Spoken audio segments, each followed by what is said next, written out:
উপর দিয়ে যাচ্ছে, রাস্তা দিয়ে আবার আসছে। তো রাস্তার যে নিয়ম সেগুলো আমাদের মানা উচিত, তাই না? আমাদের সম্পদ হচ্ছে আমাদের ছেলে মেয়ে, আমাদের সম্পদ আমাদের ছেলে মেয়ে, ছেলে মেয়েটা যেন নিরাপদে থাকে। এবার আমাদের যে সেফ ড্রাইভ সেফ লাইফের যে প্রজেক্ট, মাননীয় মুখ্যমন্ত্রীর যে প্রজেক্ট, সেটা হচ্ছে মানুষ কিভাবে নিরাপদে রাস্তা চলাফেরা করতে পারে। আমাদের মাননীয় এসপি সাহেবের নির্দেশে প্রতিনিয়ত আমরা রাস্তায় রাস্তায় মোড়ে মোড়ে দাঁড়িয়ে দাঁড়িয়ে আমরা মানুষকে সচেতন করছি যে ভাই তুমি হেলমেটটা পরো না কেন, হেলমেটটা পরো, তুমি সিট বেল্টটা পরো না কেন, সিট বেল্টটা পরো, তুমি নেশা করে গাড়ি কেন চালাচ্ছ, নেশা করবে না। এই যে প্রতিনিয়ত মানুষকে অ্যাওয়ার করা, মানুষকে সচেতন করা, আমরা এই কাজটা করছি মাননীয় এসপি সাহেবের নির্দেশে। আমরা এই আজকে আসার উদ্দেশ্য হচ্ছে একটাই, যে আপনার বাচ্চাটা যখন বাড়ি থেকে স্কুলে আসবে, আপনি বাড়িতে হয়তো আছেন অথবা আপনি নিজে নিয়ে আসেন, সেটা যেন উভয় নিরাপদময় হয়। একটা টোটোতে বা একটা মোটরসাইকেলে দেখা যাচ্ছে যে একটা মোটরসাইকেলে 3 জন 4 জন বাচ্চা নিয়ে আসে, এটা কি ট্রাফিক রুলসটা ভায়োলেশন করা হচ্ছে। এক নম্বর হচ্ছে যদি ওই বাচ্চাটা কোনো কারণে পড়ে যায় গাড়ি থেকে, তাহলে একটা কি বড় ধরনের দুর্ঘটনা ঘটবে। একদম মাইনর বাচ্চা, এটাকে বলা যাবে যে একদম কলি, যে এদের এখন কেবল একটা মাটির দোলা হয়ে আছে, এদেরকে তৈরি করছেন আপনারা। আমাদের এই স্কুল বিদ্যালয় তাদেরকে মানুষ বানিয়েছেন, এখানে সুশিক্ষিত হওয়ার জন্য পাঠিয়েছেন। তো সেটা যেন নিরাপদময় হয়। একটা টোটোতে আমি এর আগে একটা রাজাডাঙ্গা স্কুলের ওখানে একটা টোটোকে দাঁড় করিয়েছিলাম। টোটোটাতে পেছন দিকে বাচ্চাগুলো ছিল, সামনের দিকে মায়েরা বসা ছিল, পেছন দিকে বাচ্চা ছিল। দেখবেন এটা অনেকে দেখছে, এই সিনটা এই ফেসবুক পেজটাতে ভাইরাল হয়ে গেছে। 8টা বাচ্চাকে পেছন দিকে বসিয়ে দিয়েছে, তার মুখটাও পেছন দিকে। মানে ওই টোটোটা এমন একটা সিস্টেম আছে, কিছু বাচ্চা সামনের দিকে মুখ করতে পারবে আর কিছু বাচ্চা পেছন দিকে। ওর বডিটার মধ্যে এরকম করে একটা লোহার পাত দেওয়া আছে। এবার মারা সামনের দিকে মুখ করে বসে আছে, বাচ্চা যদি ওখান থেকে পড়ে যায় বুঝতে পারবে। তো আমরা বাচ্চারা যখন, বিশেষ করে এখানে যারা টোটো চালক ভাই আছে, তাদেরকেও আমি অনুরোধ করব যে আপনারা সীমিত সংখ্যক, যতখানি আপনার ক্যাপাসিটি ঠিক ততগুলোই বাচ্চা নেন, তার থেকে বেশি বাচ্চা নেওয়ার চেষ্টা করবেন না। হয়তো আপনার 2 পয়সা বেশি ইনকাম হতে পারে, কিন্তু দেখা যাবে পরক্ষে দেখা যাবে তার বাচ্চাটার লাইফের একটা ম্যাটার হয়ে দাঁড়াচ্ছে। হয়তো একটা বাচ্চা আরেকটা বাচ্চার কোলে বসে আছে, ওই বাচ্চাটা সহ্য করতে পারছে না, ওকে ধাক্কা দিচ্ছে। এটা তো মাইনর, এটা তো বাচ্চা, এটা তো বোঝে না যে ধাক্কা দিলেও পড়ে যাবে। হতে পারে, ঘটনা ঘটে নেই, ঘটনা ঘটার আগে যদি আমরা সচেতন হই তাহলে ঘটনা ঘটবে না। আমরা যতটা সচেতন থাকবো ততটা নিরাপদ থাকবো। ঘটনা ঘটার পরে যদি আমরা স্টেপ নেই তাহলে কি হলো, এটা বোকামি হলো কিনা।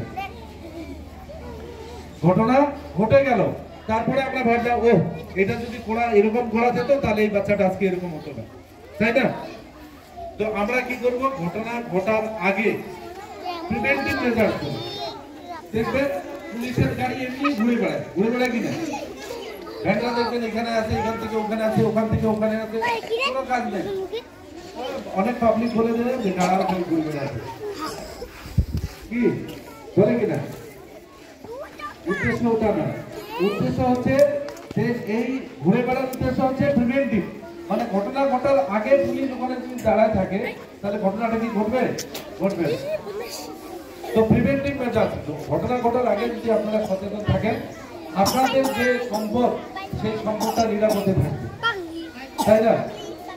আপনারা যারা এখন প্রায় ম্যাক্সিমাম বাড়িতে স্কুটি ঢুকে গেছে, মহিলারা এখন অনেকটা অ্যাডভান্স। অনেক মহিলাকে দেখি আমি রাস্তায় যখন আমি ডিউটি করি, বাচ্চাকে নিয়ে স্কুটি নিয়ে যাচ্ছে। বাচ্চাদেরকে এখন থেকে আওয়ার করে যে বাবা তুমি গাড়িতে উঠলে তোমার একটা হেলমেটের প্রয়োজন আছে। আমরা হেলমেট পরতে বলি কেন, আপনাদের প্রশ্ন জাগতে পারে যে বারবার এই পুলিশ খালি হেলমেটের কথা বলে, কেন বলে?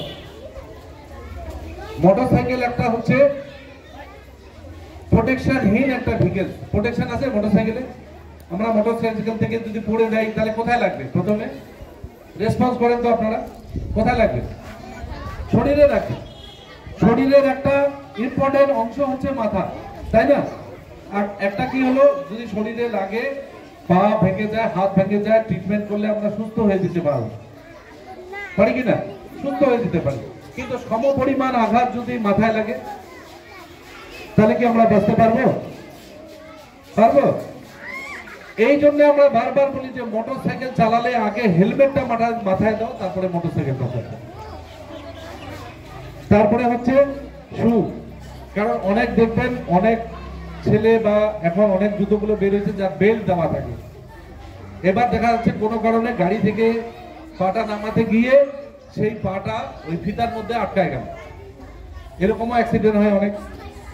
যেটা পরিবহনের এমনি অ্যাক্টের যেটা নিয়ম, তাতে হচ্ছে শু পরে গাড়ি চালানো, ফিটফাট করে গাড়ি চালানো। আপনার ওড়নাটা উঠতে হয়তো চাকার সঙ্গে পেঁচে গেল। এই জিনিসগুলো সচেতন থাকা, মানুষ আমরা যত সচেতন থাকবো তত নিরাপদ থাকবো, এটাই হচ্ছে উদ্দেশ্য। আগামী দিন আশা করব আমার এই আশাটার ফিডব্যাক আমি দেব রাস্তায়। এই আশাটা যে আমি যে সেটা এই আপনাদের সামনে বললাম, এটার ফিডব্যাকটা আমি রাস্তায় পাবো। যদি এই ইউনিফর্ম পরে কোনো বাচ্চা স্কুটি করে কোনো মা নিয়ে আসে বা কোনো বাবা নিয়ে আসে, যদি হেলমেট পরে নিয়ে আসে, তাহলে ভাববো যে আজকে আমার এই গোলাটার এইটা আমার রেজাল্ট হবে, তাই না? কি ম্যাডাম? তাই তো ফিডব্যাক আমার হচ্ছে রাস্তায়। আর যারা আমরা এখানে আমাদের যারা ম্যানেজিং কমিটি এবং যারা আমাদের টিচিং স্টাফ আছেন এখানে, তাদেরকে অনুরোধ করব যে আপনাদের হাতে তুলে দিয়েছে একটা মাটির দোলা, তাই না? এবার টিচাররা এখানকার যেভাবে ওই মাটির দোলাটাকে শেপ দিবে, তাই না? একটু মন দিয়ে শুনবেন, এটা নন পুলিশিং কথা বলছি, যে এই মাটির দোলাটাকে যেমন ভাবে শেপ দিবে ঠিক তার আকৃতি তেমন হবে, তাই না?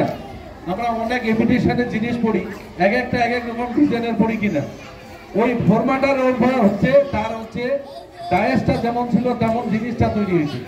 আজকে এখানে এসে দেখলাম এত সুন্দর গ্রামের মধ্যে, এটা তো একটা জিপি না, আমাদের ক্রান্তির ব্লকটা পুরোটা জিপি, এটা গ্রাম, কিন্তু তার মধ্যে এত সুন্দর পরিকাঠামো করে এত সুন্দর একটা স্কুল তৈরি করে তাকে পরিচালনা করা, এটা একটা মানুষের বৃহৎ গুণ না থাকলে এটা হয় না। এর জন্য আমি অনুরোধ করব আমাদের টিচিং স্টাফ এবং ম্যানেজিং কমিটির জন্য একটা জোরে হাততালি হবে।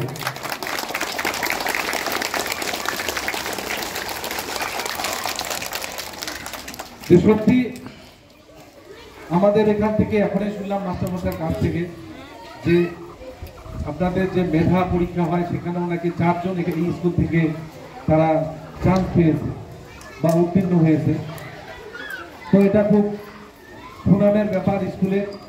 এবং আপনাদের আমারও একসময় ছেলে মেয়ে এই সব স্কুলে পড়ছে, যখন মেয়েটা বা স্কুলটার কোনো নাম সুবৃদ্ধি হয় তখন আমাদেরও বলতে হয় কারো না কারো কাছে যে আমার মেয়ের স্কুল থেকে 4 জন চান্স পেয়েছে অমুক জায়গায় রাজ্যে, কি তাই না?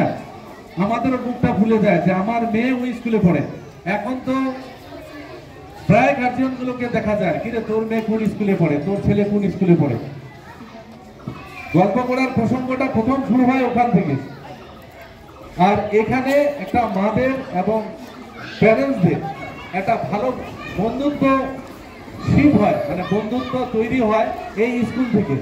আজকে আমার মেয়ে ছেলে যেখানে পড়ছিল সেই স্কুলটার নামও বলে দিচ্ছি, মর্নিং স্টার। বাবলু বণিক ছিলেন প্রিন্সিপাল আপনাদের ক্রান্তির। ময়নাগুড়িতে স্কুলটা ছিল, এখনো আছে। তো ওখানে যারা যাদের বাচ্চা পড়েছিল, আমাদের বাচ্চা পড়েছিল, আমরা গার্জিয়ান গুলো এত বন্ধুত্ব এখনো আছে যে আজ আমার মেয়ে চাকরি পেয়ে গেছে কিন্তু তাদের সঙ্গে রিলেশনটা আজ পর্যন্ত আছে। তা এখনো টিচারদের সঙ্গে এবং গার্জিয়ানদের সঙ্গে এখনো সেই রিলেশন আছে। মনে হচ্ছে আজকেও আমার বাচ্চা বোধহয় ওই মর্নিং স্টারে পড়ে। তো আশা করি এই বন্ধুত্বটা আপনাদের থাকবে আর স্কুলকে আপনারা সহযোগিতা করবেন, কারণ স্কুল হচ্ছে প্রাইভেট স্কুল।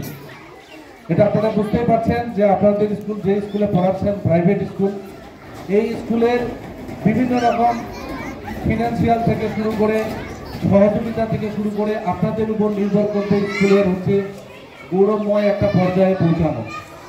আমি আপনাদের রোড সেফটির জন্য আজকে কথা দিলাম, আমি দুটা ব্যারিয়ার পাঠিয়ে দেবো কিন্তু স্কুলকে আমি ব্যারিয়ার বানাতে যদি সম্ভব হয়,